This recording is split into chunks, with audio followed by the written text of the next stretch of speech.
আসসালামু আলাইকুম এভরিওয়ান। আশা করি সবাই ভালো আছেন। নতুন একটা ভিডিও নিয়ে আসলাম।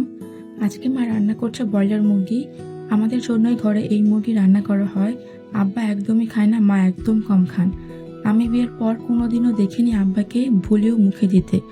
দরকার হলে ভাত খাবে না। আসলে ব্রয়লার মুরগি অনেকে রান্না করতে পারে না, রান্না করলে কেমন একটা গন্ধ আসে, পরের দিন আর খাওয়া যায় না। অনেকেই আছে বাসি হলে খেতে চায় না।